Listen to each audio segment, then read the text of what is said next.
Welcome to the Wake Up and Unleash podcast for women who've experienced success but are now in a frustrating plateau, feeling stuck and alone. For women who are ready to take their business to another level without sacrificing what matters most, our health, our family, and our sanity.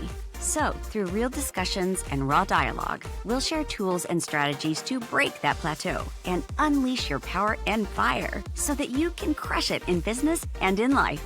Here's your host, Karla Sandoval. Welcome to another episode of Wake Up and Unleash. This is Karla Sandoval, your entrepreneur and leadership coach. So today we are doing a very different podcast. This morning, as I was walking my dog, I was thinking, because today is my recording day, and I thought, I want to do something different. So let me tell you what we're going to be doing today. So if you're listening on audio here, I'm going to do my best to explain all the details.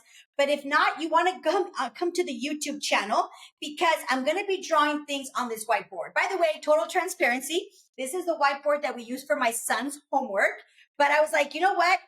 Done is better than perfect. So that is your first lesson for today. As entrepreneurs, we got to work with what we got. Because here's the thing, okay? Let's just get right into it. So many times we want to grow and scale our businesses, but we are focused on the lack of resources rather than, listen to what I'm going to tell you, rather than becoming resourceful. Okay. And so as I was thinking, I'm like, okay, well, how am I going to do this? And I was like, oh, I'll order it on Amazon. I was like, no. Listen, I got this whiteboard, so you're going to see some glares because I have some lights on here, but it's okay? The problem is not these lights. The problem is thinking that these things are in the way of me putting out a message to you that I know is going to make a difference for your business. So that's my first lesson to you, and that is don't get hung up on the things that really are out of your control at the moment, right? So I wanted to record this and I was like, okay, you know what? I'm just going to do it. And we're going to turn this little situation that might not be aesthetically pleasing into an opportunity. And that is, think about what it is that you have right now that you have been wanting to do. But because the conditions are not ideal, AKA my son's bored, not aesthetically pleasing, you get stopped. I want you to think about that.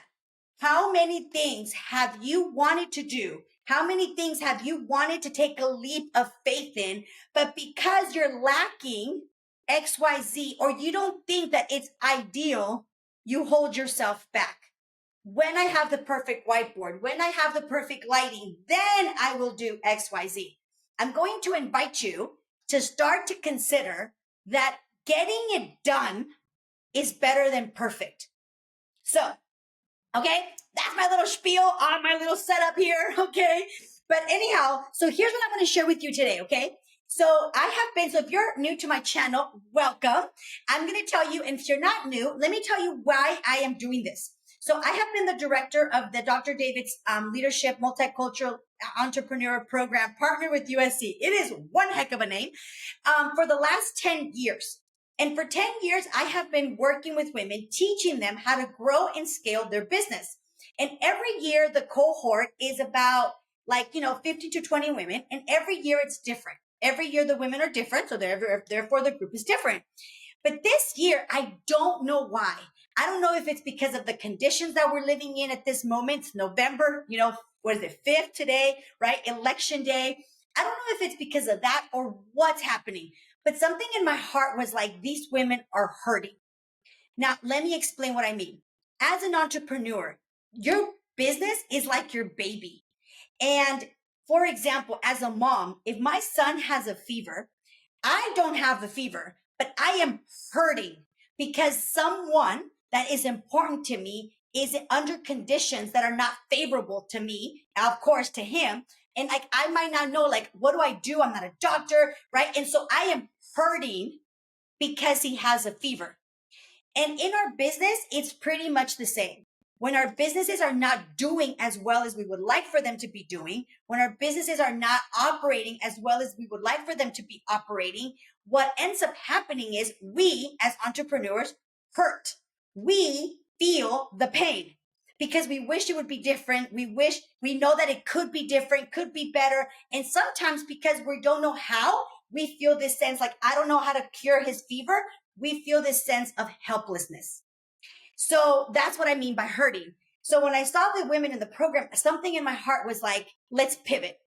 And here's another lesson for you. And that is that so many times you are going in one direction, but you need to understand that this direction, although it might be ideal at the time, conditions might change, AKA storms, rain, etc., where now you need to pivot.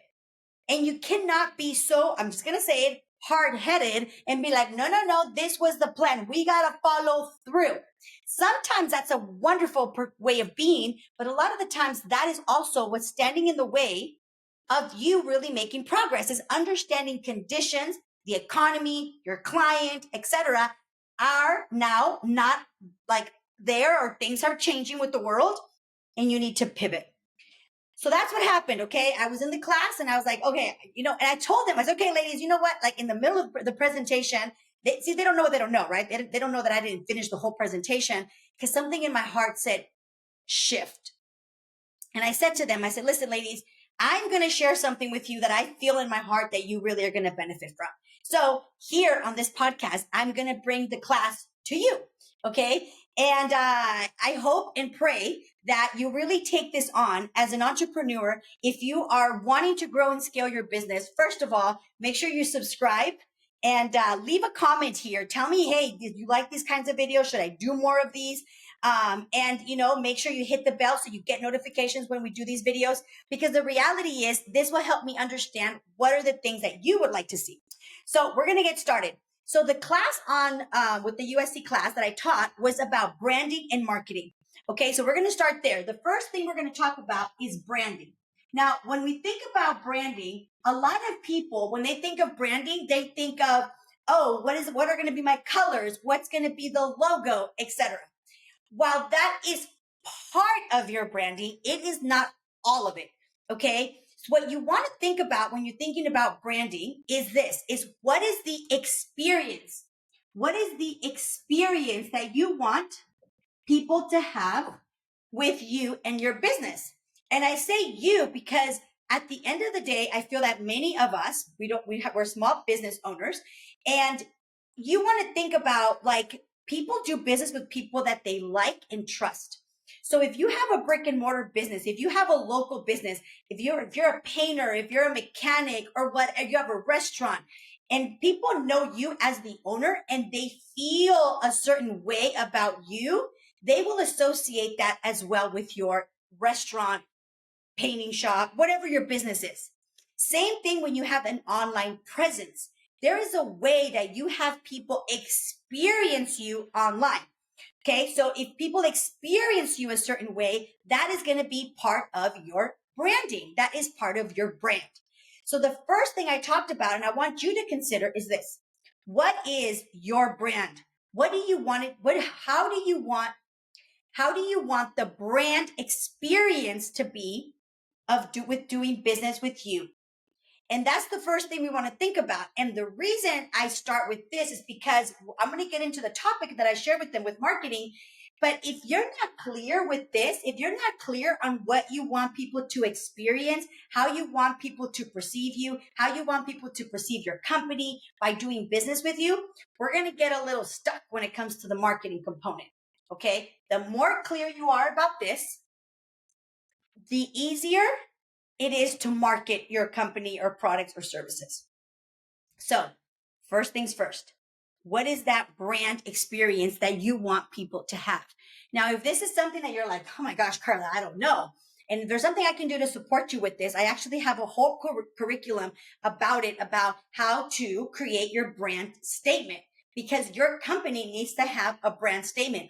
What do you stand for? And it's a statement, not a mission statement, but it's a statement that will be attached and connected to everything that your company does, from your hiring process to how you train your team, to how your team will interact with clients. It needs to be in everything that has to do with your business. Okay. So, that's definitely something you want to make sure you and your team understands. Okay. Now let's get to what we're going to talk about. And that is the importance of marketing. Now, I'm going to tell you, I have always understood that marketing was important, as I'm sure you do too. But to really get it is a whole nother game. Like I finally this year, 2024, when you're listening to this, it's November 5th, like I said, is that marketing is everything. Why? Because if people do, you could have the best products, the best service, the best branding, the best colors, the best logo, but if nobody knows that you exist, literally you won't exist. Okay. So marketing is so important. And like I said, I knew this, but to really know this is to have it in your core is a whole nother game. Okay. So here's what I'm going to say. When it comes to marketing, you want to think about things like this.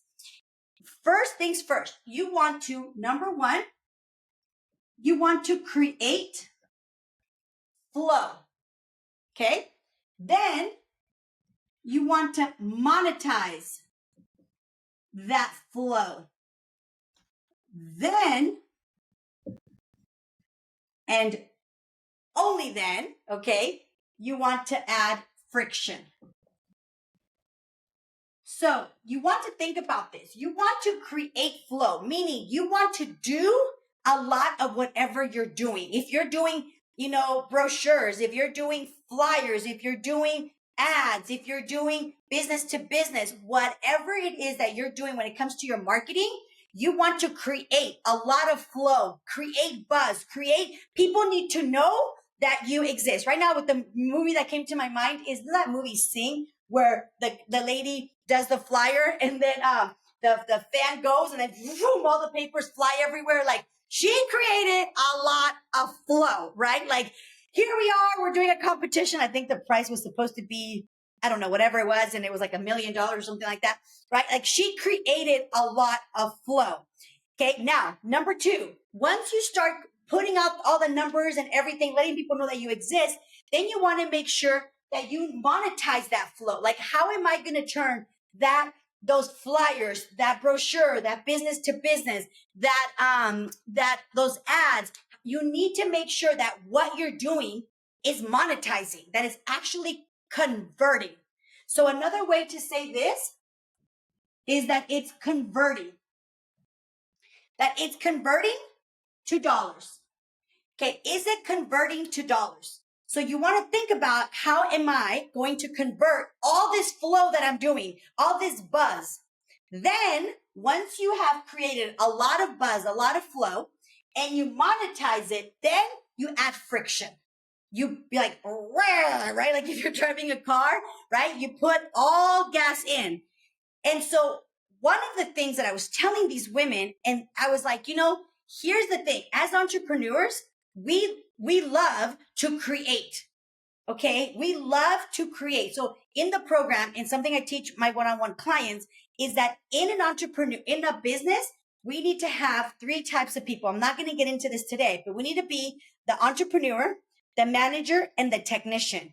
The business needs to have all 3: a visionary, somebody who keeps us organized, and somebody who does the work.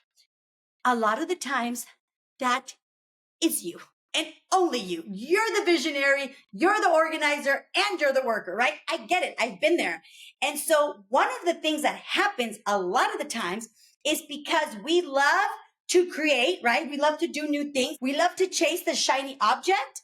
What ends up happening is we get so distracted and never understand what is really working. So one of the things you want to make sure is this, and that is when you're doing something, you want to first do more, and more. You want to do more of whatever you're doing, a lot more. Do more advertising, more contacts, more lives, more posts, more audios, more podcasts, more videos, more. Then, only then, can you then do it better. Because what we sometimes get so hung up on is being perfect. But look, this is a perfect example, right? I'm doing more videos. Eventually we'll get a studio and have some beautiful, more professional, we have really professional lights, but maybe better setting with I don't know, but we got to first look, I'm giving you an example of that, right? More, more, more. Then, and only then do you do better. You get better. But see, you can't get better on something you're not practicing. You cannot get better on something you're not doing more of. So more than better. And only then, once you do more and once you do better, then and only then can you do new. Okay? I'm going to let that sink in for a minute. Only then can you do new. Why do I say that? Because here's what happens. And I know because I've done it, okay? This is what we end up doing. We do XYZ and we're doing a lot of it. And then we're like, well, that's not working. So then we'll do something new. And then we'll do this. And we're like, that's not working. And we don't give anything a chance to actually come to fruition. It's like you plant a seed, you plant tons of seeds, and then you're like, oh, that's not working. No, that's not working, right? It's like you got to give things time. Now, I'm not telling you to be blindsided. Yes, you want to, and you write this down, you want to measure what you're doing. You want to measure what you're doing. And one of the things you need to understand is, okay, number one, whatever I'm doing, I got to do a lot of it to see if it works. You can't do a flyer once. You cannot do one brochure, one podcast. You get the idea. And then say, oh yeah, that's going to work. That's not going to work. It's like a draw of luck. Can't do that. Okay. You got to do a lot of whatever you're doing and then make an assessment. And then you're going to say, okay, you know what? I'm going to do a lot of this. Okay. These things are working. These are not working so much. So let me take these and do better with them. I'll give you an example. Okay. I'll give you an example. So I'm going to give you two examples. One for my brick and mortar business. Okay. In case you have an actual location business. And then I'm going to give you one for online. So, when it comes to like your brick and mortar business, there are things that you need to do to let people know that you're in business. So you can do things like the chamber, grand openings, and all this stuff, but those are just things that happen one time. So I was really hurting with my business and I was like, my gosh, what am I going to do? And then I start to like panic in a good way. And I started to ask myself, what can I do? What am I going to do? What can I do? What am I going to do? And all of a sudden, like, I don't know why this happens. Okay. But here's the thing, the power of the questions in your mind. I was like, I got to do something. What am I going to do? What am I going to do? What am I going to do? What can I do? What am I going to do? What can I do? Because one of the things I know, and write this down, is that people don't lack money. It's not about the money. It's not about anything. What it is about is you being willing to be resourceful. Because if you're resourceful, you can get anything and you can get to anyone. Okay. So that day I was kind of stressed out, but nobody knew. Okay. And a client came in and anyway, long story short, I said to her, I said, hey, how many people work at your dentist office? And she said 13. And I said, oh my gosh, you know what? The reason why I'm asking you is because we are gifting our clients' place of work free samples of our energy drinks. And, which means that if you like them, I said to her, if you like them, I will go to your place of work and I will drop off samples, on your behalf. And she's like, oh my God. And I said, would you like that? She's like, oh my God, of course. And I said, okay, great. I grabbed a piece of paper. I remember it was an envelope. Okay. I just grabbed an envelope from a bill. I looked to the back. I was not organized because I had no idea what I was doing. And I said, okay, what's your name? She said, Mary. Okay, Mary, give me your number. I'm going to text you. It was early in the morning. I said, I'm going to put these samples together today. I will text you when I'm on my way. So you tell me if there's 13 more or less, so nobody gets left out. And then I'll, tell you I'm on my way so I can meet you and you can put the samples in your break room. Okay. And I looked down. And just like that, I stayed quiet because silence makes people feel uncomfortable. And I looked down. And then she gave me her number. Okay. So I said, okay, great. I said, listen, I'll text you in about 11 o'clock. And then you tell me how many people are there that day and I'll go and take them to you. Okay. And I was like, okay. So the next person came in. Anyway, I did that for like 3, 4 people and I put some samples together. I wasn't prepared. We labeled them all ghetto on top, right? Like what the flavors were. I just grabbed some brochures. I grabbed some business cards. I put them together and I was on my way. And guess what? People were so excited that I was taking these samples to them. I took these coupons, said free protein churro. And with less than a month, in less than a month, I almost tripled my sales 3 times. Okay. So we were so busy. We would run out of ice. Okay. So here's the thing. I needed to do more. I did a lot of those things. And once I saw, okay, that's working. Then I got fancy. I put little stickers and what we did it, what? Better. We did more. We saw that it was working. Then we got better. I got better with it. More, the display was prettier, etc. Right? But I wasn't concerned like, oh, I can't do that because I'm not prepared. Listen to me. Listen to me. You are never, ever, ever, ever going to be 100% prepared with anything that is new. You just won't be. Okay. Now, can you get better and better prepared? Yes, because with time, you're going to think, oh, I need that. I don't need that. I need more of that. I don't need that. And then you'll be more prepared. But when you first start, don't be thinking, I have to have all my ducks in the row. And no. What you need to do is you need to do more. Okay. So I got to tell you, when I was telling this to the ladies at USC, I was like, oh, I think I'm scaring them. So I hope I'm not scaring you, okay? But I feel very passionate about this because one of the things I realized, even for myself, is that anytime I have had success, okay, think about the winning formula. If you don't know what that is, go to episode number 2 and listen to it because I talk about the winning formula. And that is that there is a winning formula for me, and I'm pretty sure it's part of yours also. Anytime I do a lot of something, I win.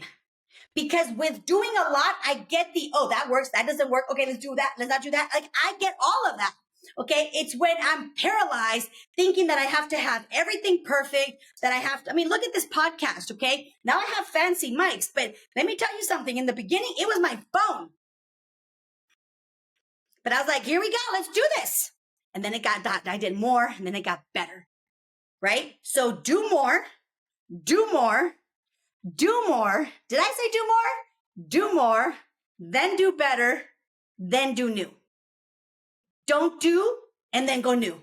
Do and then new. Don't do that. Anytime you have temptation, listen to my voice. Don't do that. Okay? Don't do that.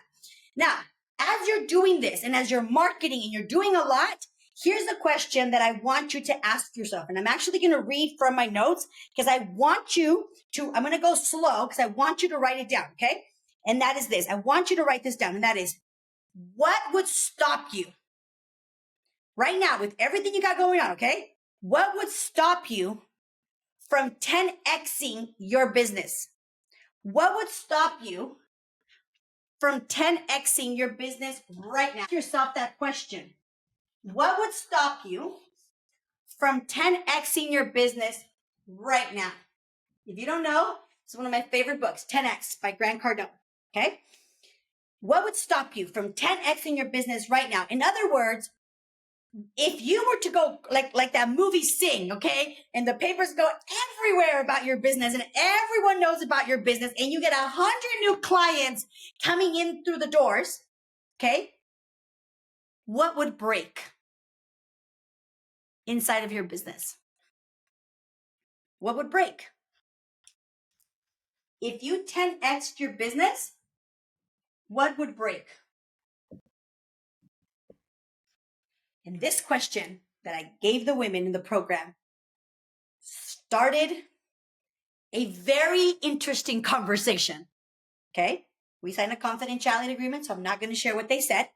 But what I will tell you is this, is that entrepreneurs, almost all of us, have very similar concerns. Okay. And so I asked them, if tomorrow I were to give you 100 new clients, what would break? And I want you to think about that because here's the thing I want you to know. And I'm telling you this because I experienced this too many times, like I like to say. And that is that when you identify what could break your business if you 10x your business.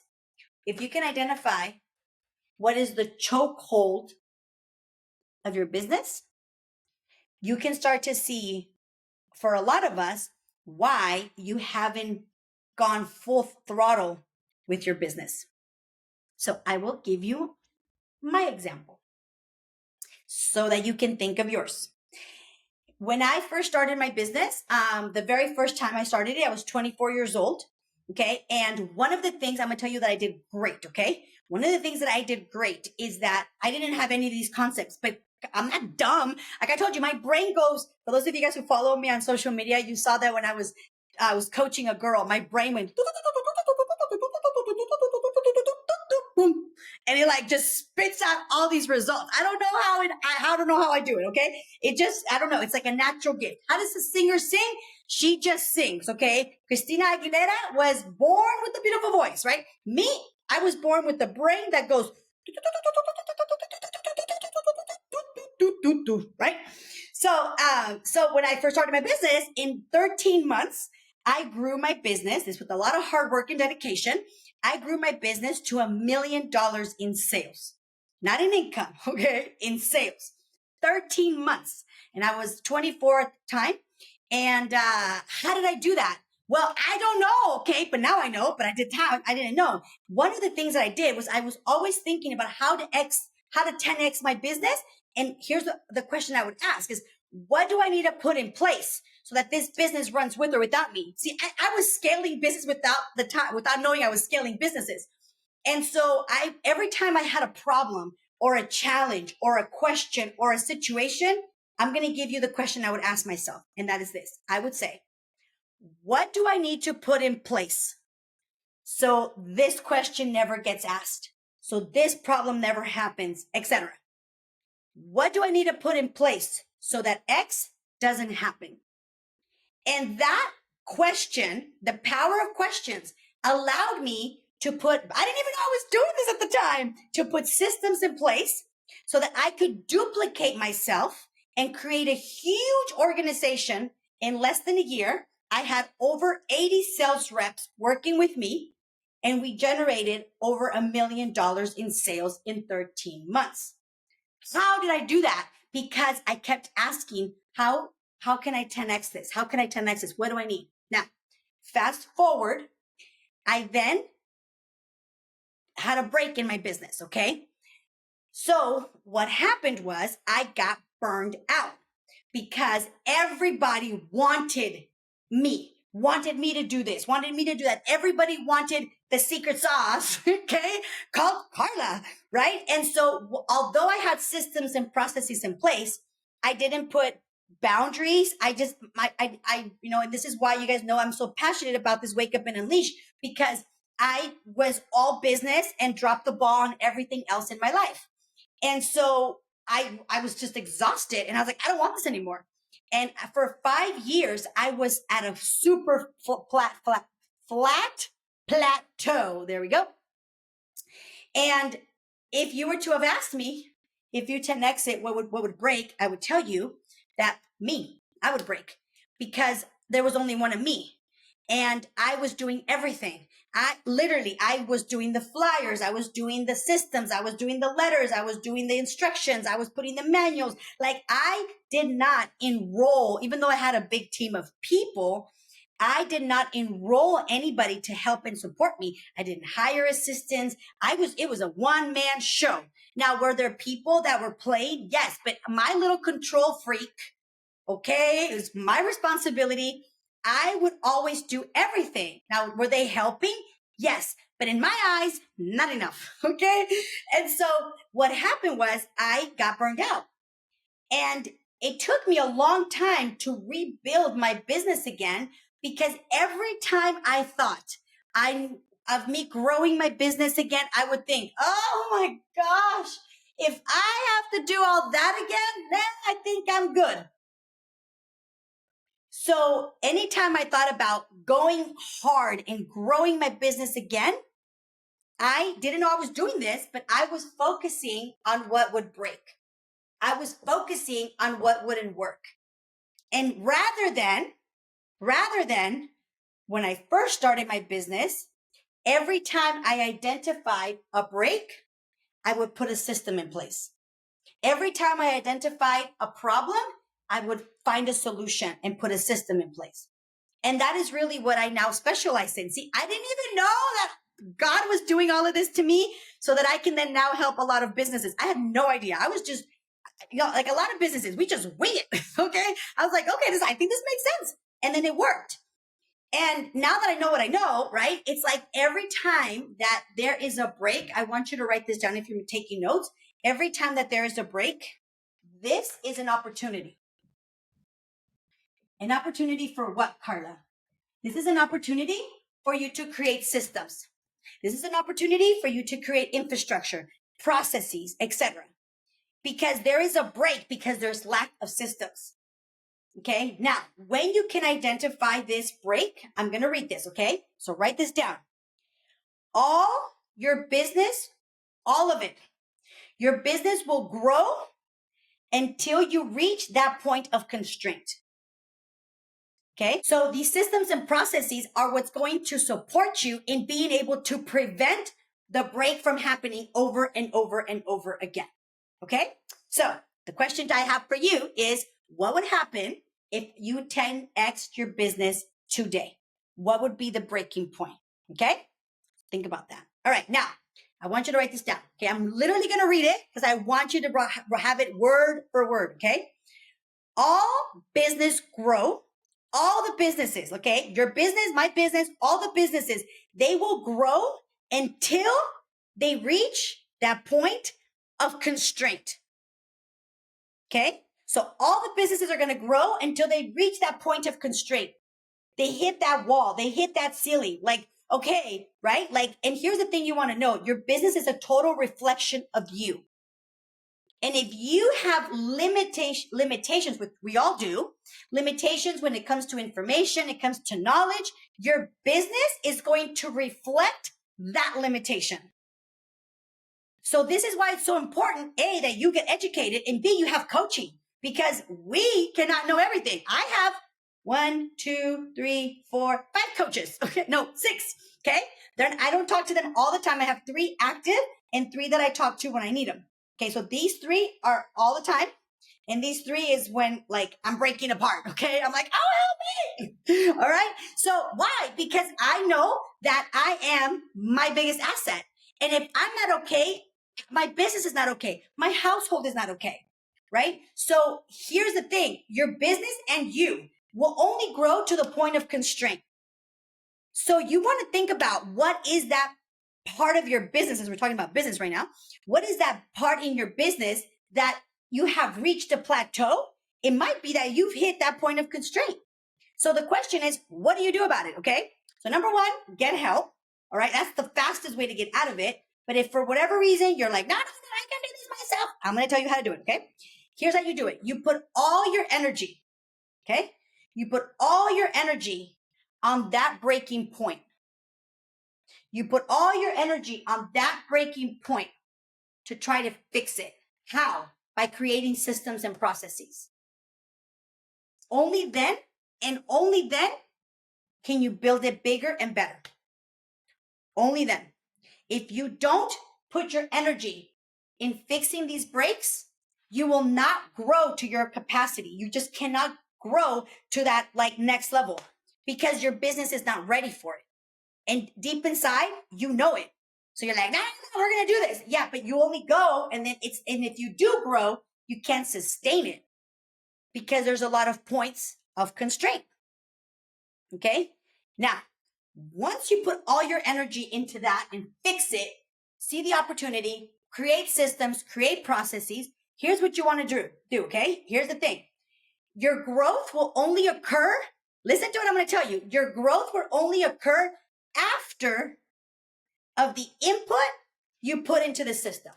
So once you identify the breaks and you create systems and processes and you like really solidify that, then your business will grow. Only then can it scale. Because the reality is, if you do grow, you're going to hit another constraint, another break. It's going to break. It's going to break. People are going to let's say you have an online business and you have 100 orders, but you're not ready with like processing everything out. People are going to be disappointed because like, I remember this one time I used to order books from this one particular person. And, let's just say a couple of times I never got my book. The first time it happened, I called and then they shipped it to me. And then I was like, okay, cool, but it's really good stuff. So I bought another one, and I'm to this day, I have not received it. Okay. Do you think I bought another book? No. And I know part of it because I know the owner of the company, and it's like, I now know that what had happened in that time, they had a huge growth and they were not able to fulfill all the orders. So guess what? They lost a lot of clients. Okay. So they've had years of recovering the branding, the experience that people have had with them to rebuild, like what had happened, rebuild it to get it going again. Okay. So when you can identify that breaking point, pour all your energy into it. Okay. So that then you can fix it with systems and processes. If you don't know how, reach out. I'll be more than happy to help you, or go somewhere, get some help. Don't be like, I can do this myself. Listen, if you could have, you would have. Okay. That's why I hire coaches. In June, if you listen to my podcast, I forgot what episode it was. It's like the mid-year reset. You'll hear me. It's like, I was like, okay, I need to hire a coach, because I had been doing it by myself for 6 months thinking like, I can do this.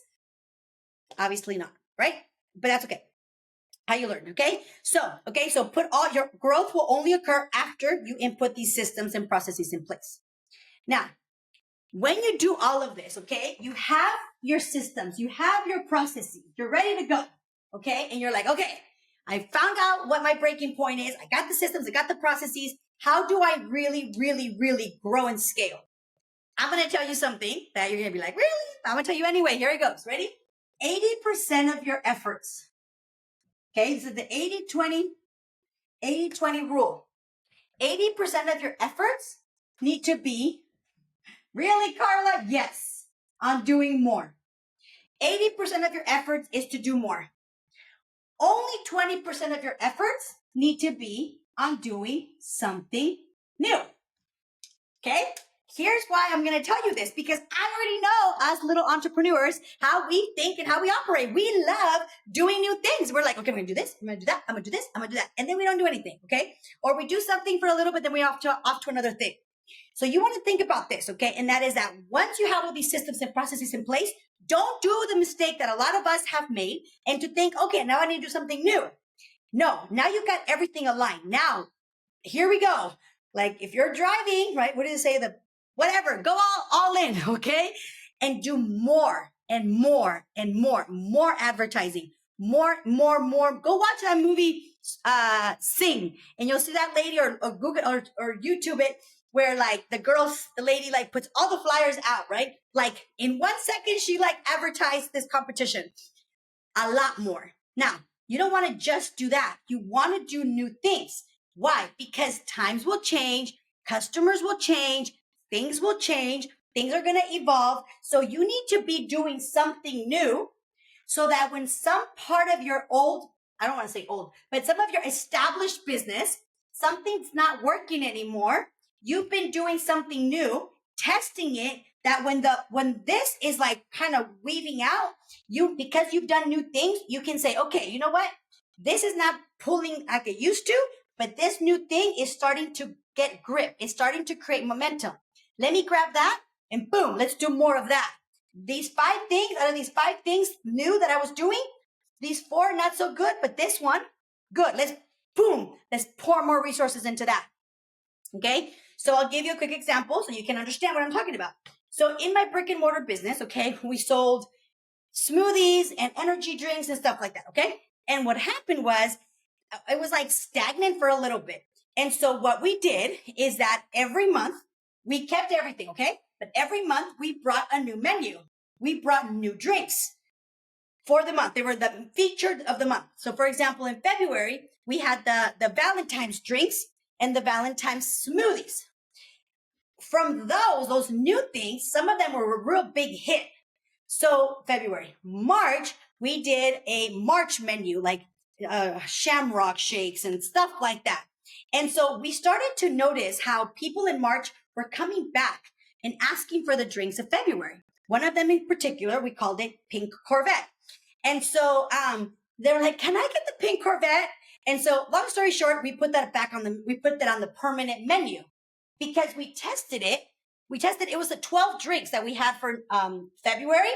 Out of those 12, a couple of them, we put them from the new to the common ones. Why? Because they were a hit. Okay, same thing. We had the Cinco de Mayo menu. We had a big Cinco de Mayo menu. We had particular smoothies. Some of them did great. Some of them, like I had the mazapan, the piña colada, etc. None of them did as good as the mazapan.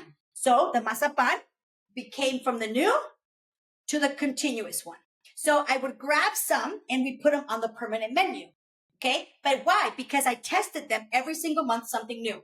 So think about for your business, what can you continue to do more of, but also bring new things so that you can then see what works and then bring the new to the more frequent stuff. Okay. So one of the things that you want to do is this. Okay. We used to talk about this a lot in our business and that in my first business. And that is that you want to nail it, then scale it. Okay. What does that mean, Karla? That means that you first want to make sure, let me write it big because these markers are not very thick. You want to first nail it, then scale it. In other words, we test us, me as the leader. Okay. I was running a big sales team. And so I wasn't going to like have an idea and go, okay, everybody try this. No, don't do that. Okay. You want to try it first. We wanted it to test it. And then we would test it.